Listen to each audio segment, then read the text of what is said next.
was only in 1951 when the first black students were allowed to matriculate at UNC, and that was after a lengthy court battle, which is well detailed in the archival record. Fast forward another 50-some years, and in 2005, this monument appeared on the campus. Now, this monument did not appear on the campus the same way that another one I'm going to show you. This one had a dedication ceremony. Bernadette Gray Little, who was the provost at the time, was the highest ranking official to offer remarks. Chancellor Meeser was involved. But this was part of a process on this campus to remember the past. As I said, this seems to be something that's going on a lot in the 21st century.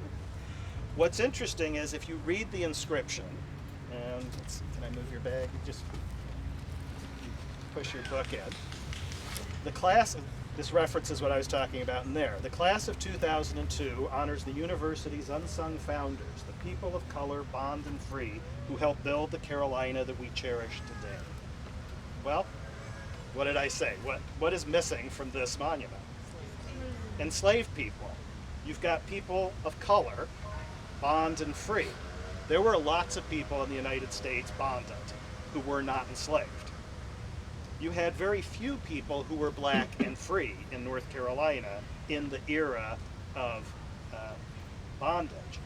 But I find it really interesting that the committee that chose to create this chose to say people of color and not African Americans, Africans, black people. It's very much a 21st century monument to diversity and inclusion, and not so much a monument specifically to a history, as Silent Sam is.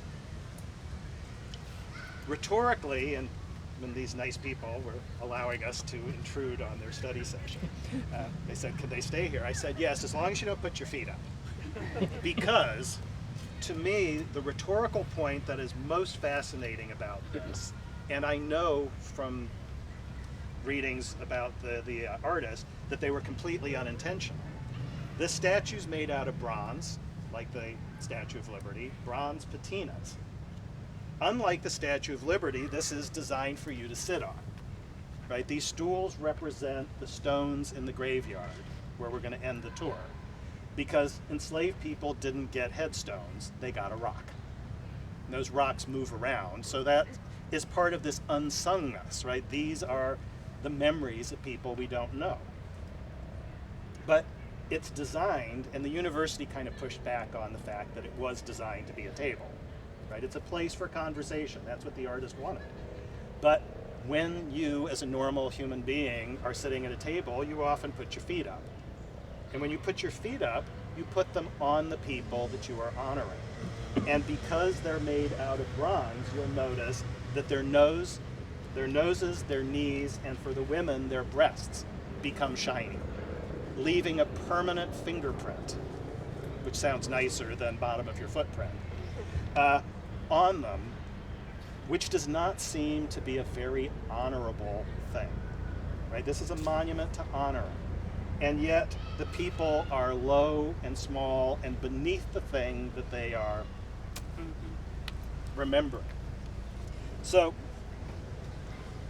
what are appropriate ways of remembering the past? That's a big question, right? And almost everyone thinks this was a great idea for the university to acknowledge that it was not just a place of wealthy white men, that they were supported by all sorts of other people. The problem is how it happened. For example, you'll see there's a smiley face on it. And I was saying to, somebody drew it on. But I was sitting over there a couple years ago waiting to give a tour, and there was a sword and sorcery group using this, which I found fascinating as an anthropologist because I didn't know sword and sorcery still existed. And if you practice it, it's so much better. But there were people wearing robes and carrying swords jumping up and down off of it, which I don't think they were explicitly saying, let's jump and down on a monument to the black people who built the campus, but none of them were black. And it certainly didn't look like it was an honoring act. It was an act of forgetting. And in fact, that's how I couch this in my research, is forgetting in plain sight. And that, I think, is really important with the word unsung. And we're going to talk about that over here.